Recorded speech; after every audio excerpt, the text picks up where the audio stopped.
Hello, it's me, Jess. Welcome to my channel. I'm here with another channeled message. This is a specific message. It might resonate with you, it might not.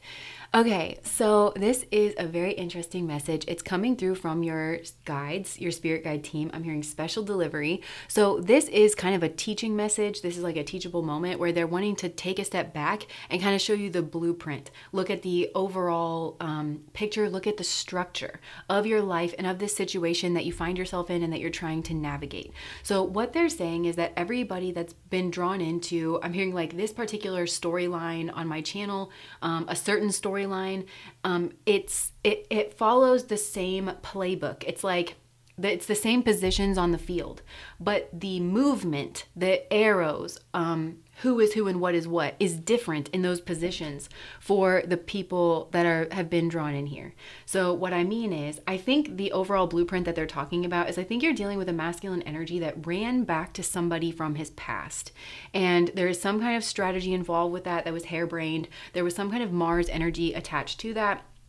That was very selfish, competition motivated, maybe even defense motivated, smegdually motivated, selfishly motivated, something like that. But why did he do that? Okay? Because for some of you, this man was trying to use you to bait that person. And even within that group, it's like for some of you, that man was trying to use you to bait that person because he was really actually in love with that person, like from his past, like the ex energy.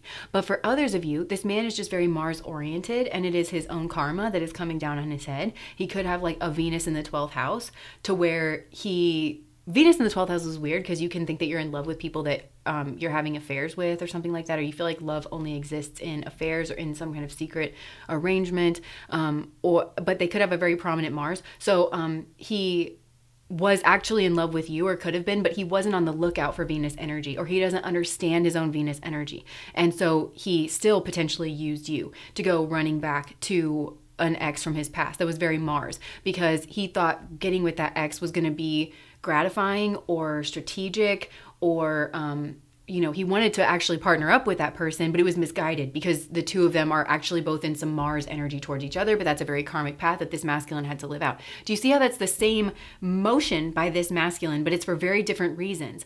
And there's different reasons why those different scenarios are playing out that are internal to him. That it's like, unless he's going to tell you, and unless you feel like you can trust him, to tell you honestly and to know what he's talking about, to be in touch with his own emotions, to where he's not deluded, unless that kind of occurs, you're always going to be in the dark. You're always going to be in the gray area about why that happened. For some of you, you've got this motion of a masculine going back to his past, but it was because he really loved you, and for some reason he got spooked and it made him feel like he needed to be defensive and strategic. And so he ran back to an ex from his past because it was available, or because he thought that was somehow going to be strategic. He knew that something about that ex could bait you into some kind of competition. So he's still doing the same motion of running back to his ex from his past, but the love energy is actually with you, and it is actually identified with you. So I feel like everybody here is trying to make sense of this motion of dealing with a masculine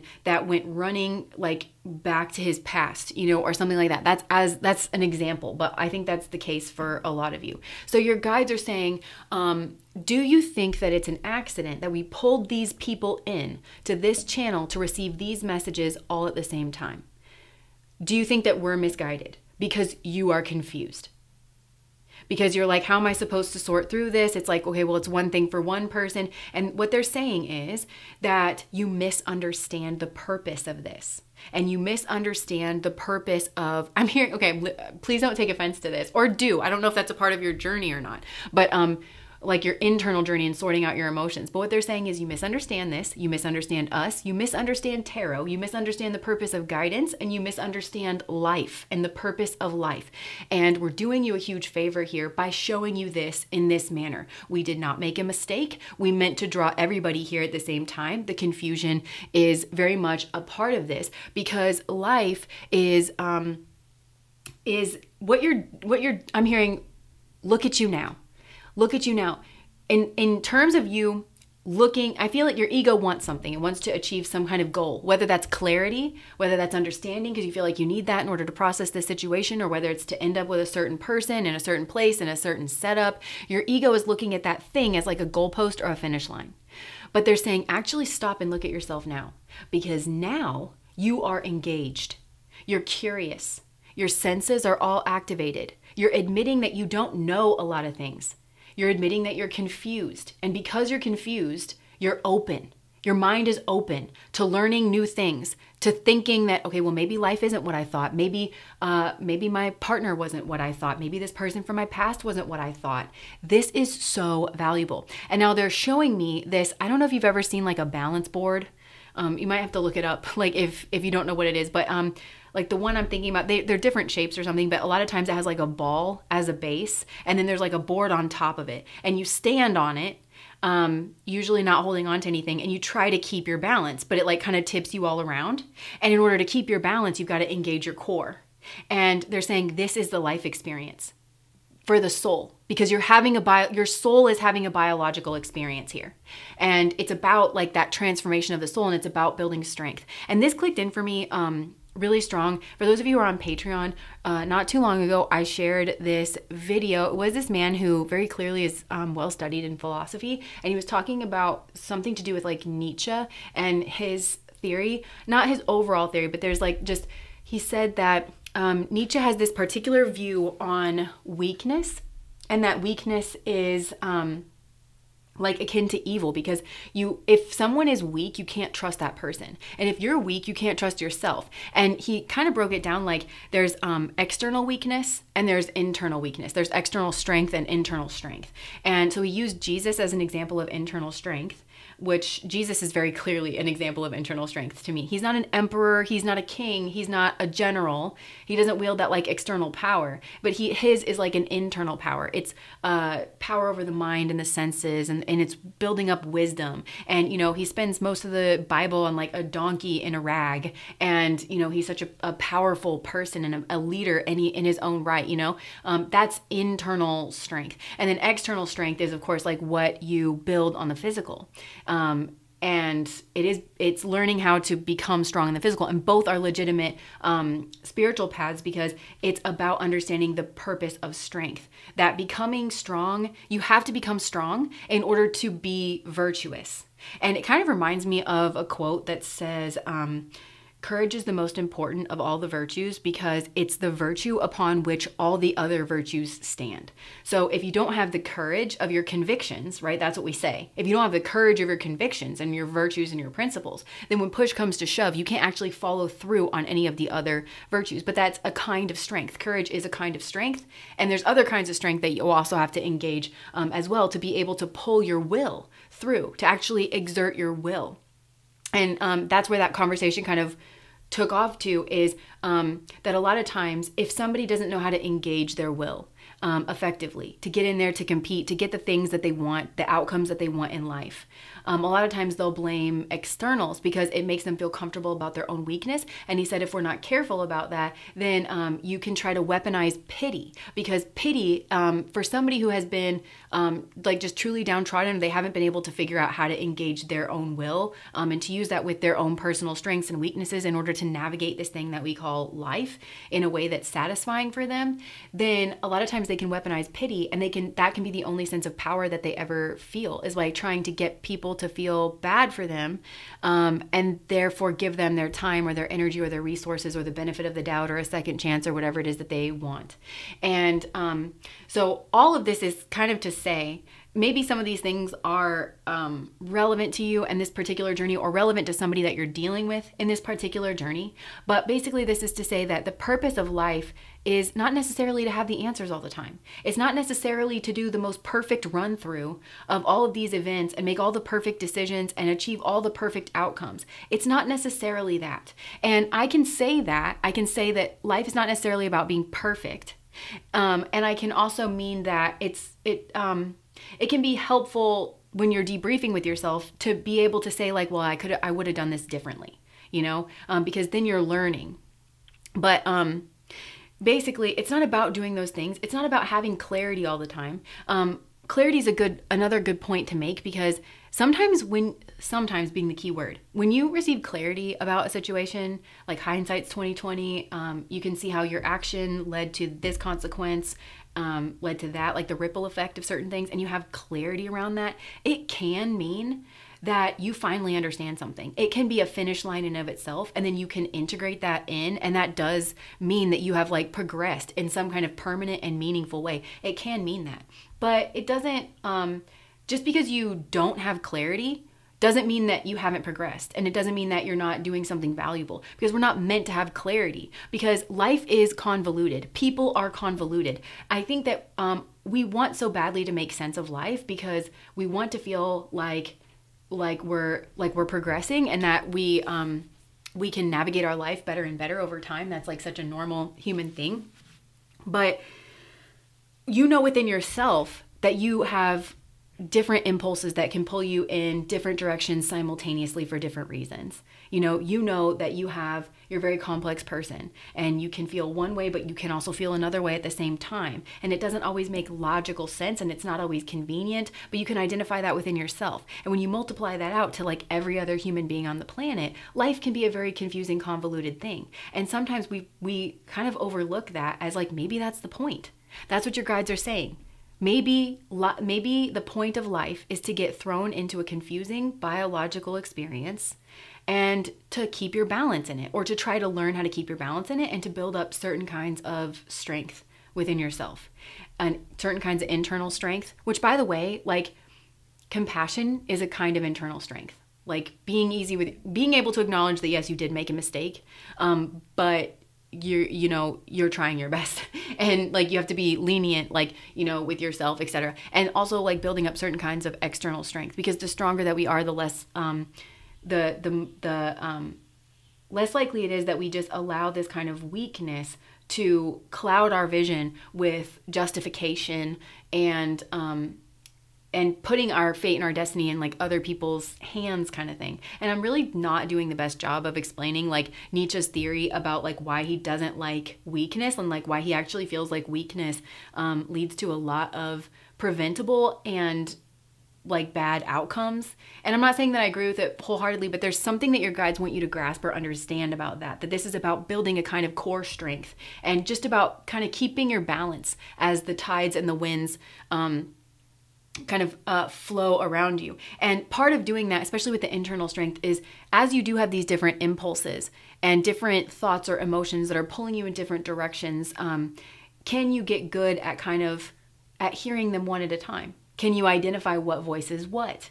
And that's the next segment that I want to get into here with this particular reading, because I feel like in terms of navigating this particular situation, because I think a lot of you are maybe feeling lost in the sauce. You're like, I'm honestly so confused. I want to understand this so bad. I have no idea who this person is to me. I have no idea why I feel so strongly for them. I have no idea if they were trying to muck me around, or why they were doing what they were doing, And if you're trying to figure that out, Spirit is saying, I'm hearing Venus and Mars. Like, consider the Venus energy and the Mars energy. And I think this does have a gender base to it, because the kind of body that you choose to incarnate into does have some kind of karmic implication in some way. So feminine energy, like I've said a million times, it's being energy. It's who are you internally. Masculine energy is active energy. It's based on like actions. And it's not that if you're a certain gender or another gender, that you don't consider the other energy. That's not what I'm saying at all. But I do feel like it's a very kind of north node, south node situation, where it's like you come up from the south node and then connect it to the north node. I feel like that might have some kind of bearing of like, okay, consider this first, because karmically this energy might be having more of an impact on you in this lifetime for the karmas that you've chosen to work through. And then like consider the other one, because you are a whole being.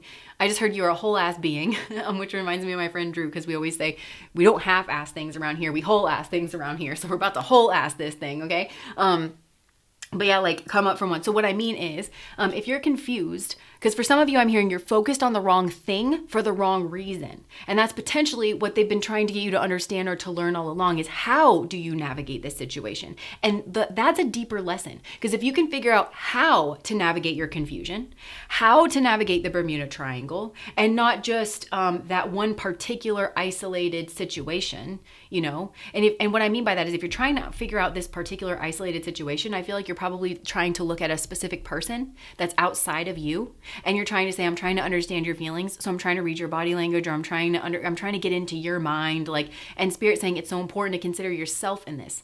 That's actually what's going to help you keep your balance. That's actually going to be a clarifying experience. So if you're a female in this, I feel like first and foremost, you're meant to consider yourself, what being energy are you in? Like, in terms of your own energy, were you engaged in your Venus energy, or were you engaged in your Mars energy? Were you just being harmonious and being cooperative? Were you being balanced? Were you trying to have a dialogue? Were you trying, in order to like make a fair and balanced decision? Or was there some kind of competition energy connected to you in regards of like this masculine energy? What energy were you in?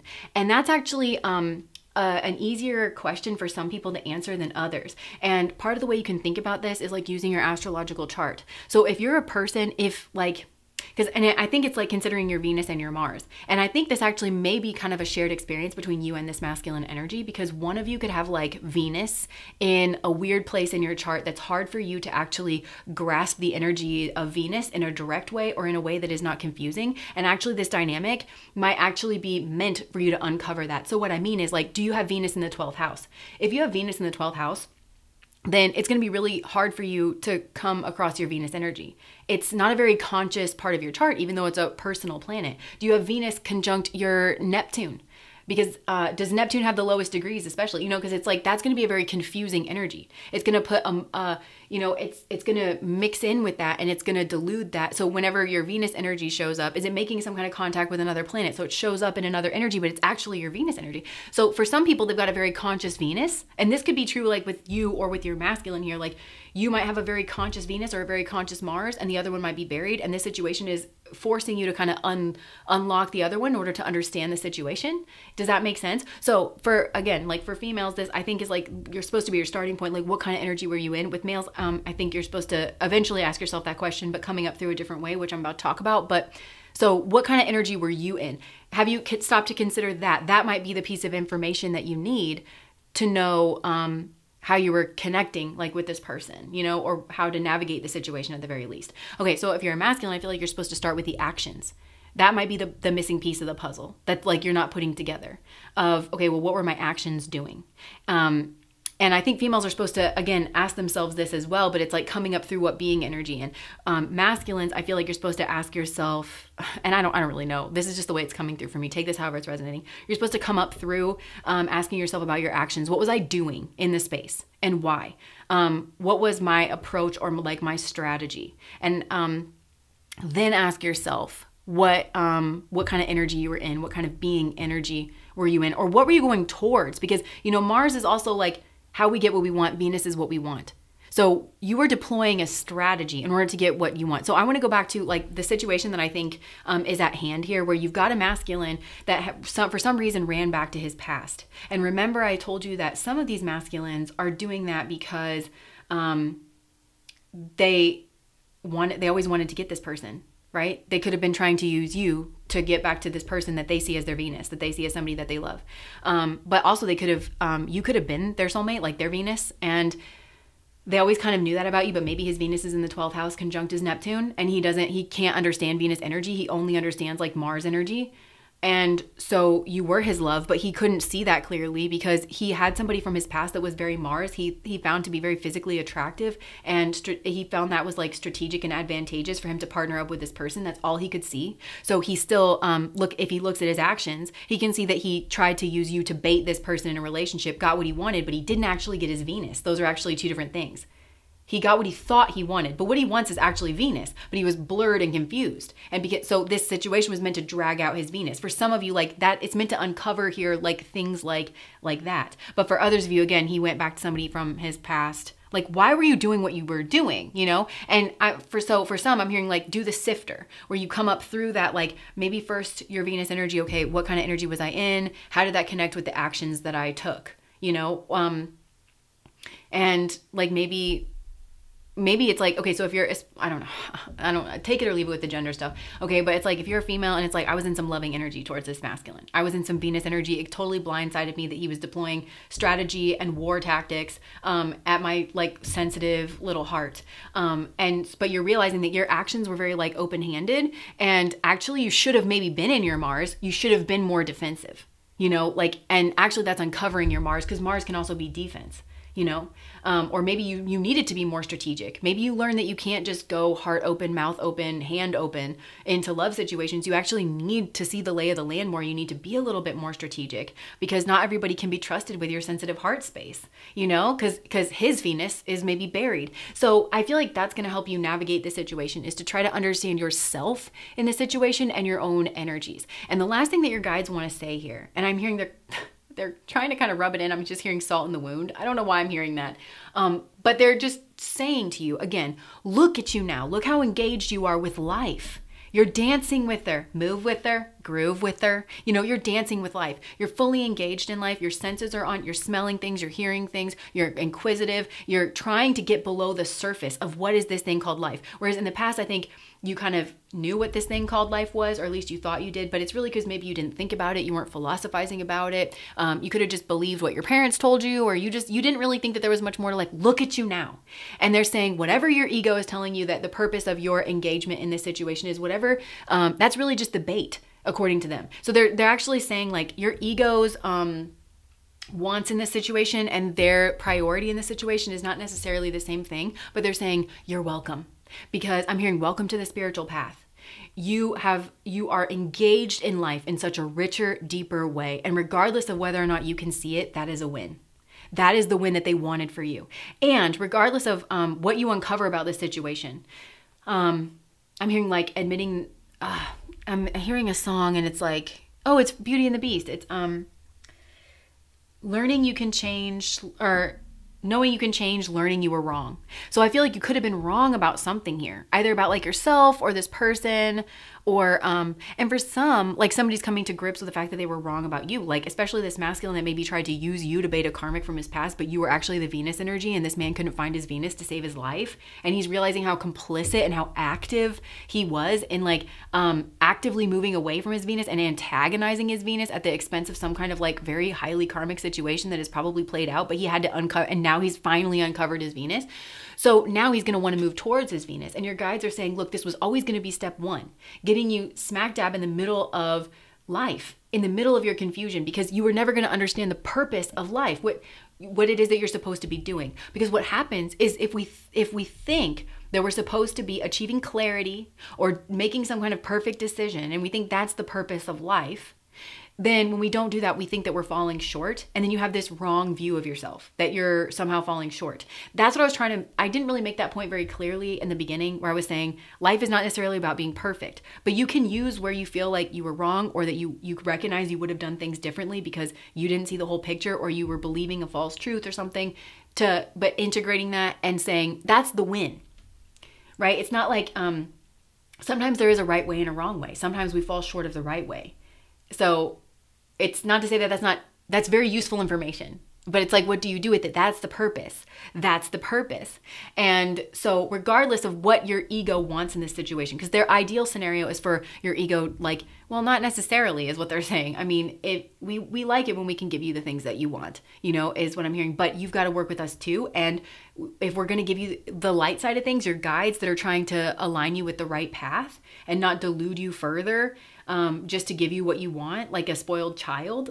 If you're actually colluding with your guide energy, then you've got to play along with them. You have to get it in the right way. So believe it or not, this was a first step in order for you to actually achieve what it is that you want and to be able to keep it and integrate it in any kind of meaningful way. And that is a possibility for you now. For the first time is what I'm hearing. This is actually a possibility for you now, because you're not trying to make a connection here out of delusion. You've got your head on straight about life. You're engaged in your soul journey. You're so alert. There's some kind of you talk about, spiritual path is all about energy, being at a pragmatic level. It's about being impactful with your energy, not wasting your energy, not putting your energy towards the wrong things, not wasting your energy. It has that element to it, but it's also about focus, and what are you focused on, and what are you trying to achieve? Well, this is your way of doing that. They've used this external situation here to get your focus and to get you thinking about your focus and to get you thinking about your actions and to get you thinking about life and to getting you thinking about spirituality and to getting you thinking about death and all of that stuff. So much more has gone on here than you realized. And they are literally, they're kind of cheeky with you right now. And they're like, you're welcome. You won't say thank you, or it's been a long time coming, or you don't realize like what we've done for you, the precious gift that we've given to you, but you're welcome. Okay? Because this was a big win. This was such a big win. And it's just reminding me of like readings that I've done in the past where I would always see the little white rabbit from Alice in Wonderland that like led her down the rabbit hole. And I think some of you feel like you've been led down the rabbit hole and maybe into like a dreamy space or again, a spiritual space, a realm that you couldn't make sense of. And that was so necessary because it got you out of your comfort zone because, you know, like we can overuse certain muscles and then other muscles atrophy. It's like they needed you to engage different muscles. And whatever the situation was, it put you in the scenario that confused you enough and to where if you wanted to not be confused, you had to push yourself into other realms or other theories or something that you didn't know existed in the past or like that you aren't as inclined to, because we all like to rest on our strengths. We like to lean on our strengths and, you know, but we have to kind of move into the places that are unfamiliar. And I feel like that's what this has done. It's put you in some kind of unfamiliar territory. But they're wanting you to know what a win actually is in this scenario. That this is a process and they want you to have a process oriented mindset that you're just engaged in your process. You're just keeping your balance on that balance ball. It's these micro movements that are, you know, and the last quote that I'll bring to your attention is, there's some kind of quote and it's like, to be alive is to be in motion, even if it's like little micro motions. And to stop is to be dead. Because even if something looks like it's completely still, there's always movement. Even when like you're asleep and your body looks completely still, your heart is still pumping, you're still breathing. There's still like these tiny little movements, you know, in everything that's kind of like alive. So they're teaching you how to be alive. And I feel like maybe you're in a situation now where it's like you've got to kind of learn how to find your balance, but this is about learning how to use yourself as a tool. And yeah. And some of you, I'm seeing like the different routes to that because I'm hearing your guides, similar to the North Node, South Node concept, you got to come up through the South Node. So your guides have started you at different locations. So some of you, and this could have to do with like you and this other significant other here, where your guide, you could even have the same guide. But like your guide started one of you in terms of building internal strength and your guide started the other one of you in terms of building external strength. Both are valid paths. And just like in synastry, which synastry is when you overlap two astrological charts to see your compatibility and your interaction with another person and what that's like, having overlapping nodes, especially if they go in the opposite direction, well, not especially, but it's such a strong soulmate connection. It's so helpful because even if like, okay, if somebody's got an Aries South node moving to a Libra North node, or if somebody's got, the other person has got a Libra South node moving to an Aries North node, that's such a potent, powerful soulmate connection because your lives, both of you, you're going to dance around similar themes, self and other, you know, actions versus deliberation, those kinds of things. And one of you understands one side of the spectrum very, very well. The other one understands the other side of the spectrum very, very well. And so if you can converse and, you know, help each other, then you can kind of move out of your comfort zone. So long as you can understand that one of you is out of balance one way, the other one's out of balance the other way, and you can see that in the other person, that their journey is not going to be in the same direction that yours is necessarily, and that you have some answers for them and they have some answers for you, that can be so potent. And I feel like there's something here going on where one of you built some kind of exoskeleton. That's the way, like a crustacean. Somebody here could be a Cancer. But somebody like a crustacean. So you're very good at like the external realm. And this is reminding me of Jesha energy as well. So somebody here could have Jesha, which is the last nakshatra in Scorpio, like the tail end of Scorpio. I just heard in Vedic, which means that some of you are Sagittarius in Western, if you know your Western chart, but it might actually put one of your planets in Jesha. But regardless, that is the place of the enlightened kings. That is somebody who can become enlightened, but it's like they take the top spots in society. So they're like very wealthy or they're very powerful. And that's not the path for everybody. We don't necessarily think of that as a spiritual path. But if you think about the point of life being putting you through the meat grinder a bit so that you're building up some kind of strength. Some people build up their strength on the physical and they build it up so much that they can easily keep people the F off of them so that they can turn their gaze inwards. Then they mature very quickly and they use that external strength to move towards their internal strength. And they build it up that way. And then that's when they wear the earring, the golden coiled earring that is a status symbol of, I had the right karmas to awaken at the highest echelons of society. It's a very specific path. And, unfortunately, you don't just get to choose that, because it can be incredibly diluting for a lot of people. I'm going to become a king and very powerful. You're going to get lost in the sauce if you don't have the right karmas for that. But for other people here, they've built a strong internal strength, very similar to Jesus. But then that's the foothold to where you can actually build up more external strength in the world to kind of keep people more off of you and to have more, and you can help each other that way. Like one of you might have a strong, you see what I'm saying? It's that nodal kind of relationship, that very strong soulmate relationship. It's very opposites attract.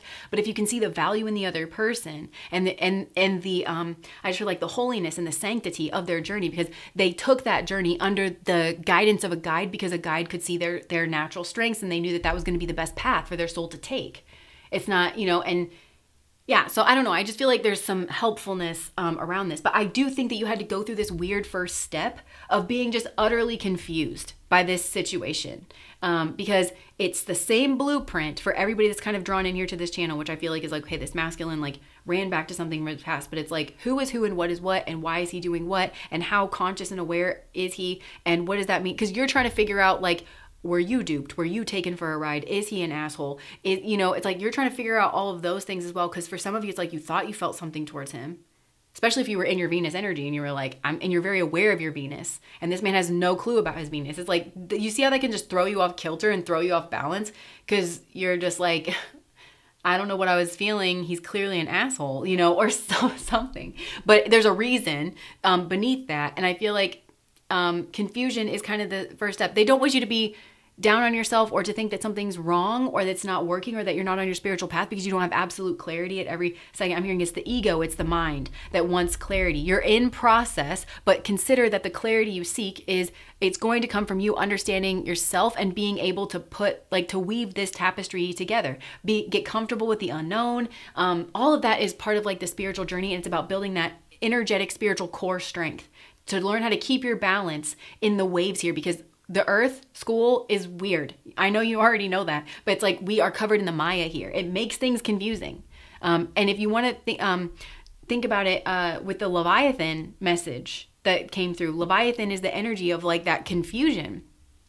It can be that confusion energy. And that's what you kind of come to the earth school to tangle with. So if you're tangling with Maya and confusion and limit and everything, like that's going to mean like that's not an accident. They're saying that's the teacher here. Your guides are saying that's the teacher here. So don't confuse the teacher for the enemy at all the time. It's like learning how to dance with her, move with her, groove with her. Okay, so that's what I have. I hope that made sense. I doubt it does. But I hope that you got something from that. That's what I have. If that resonates, please like, comment, and subscribe to my channel. Bye, guys.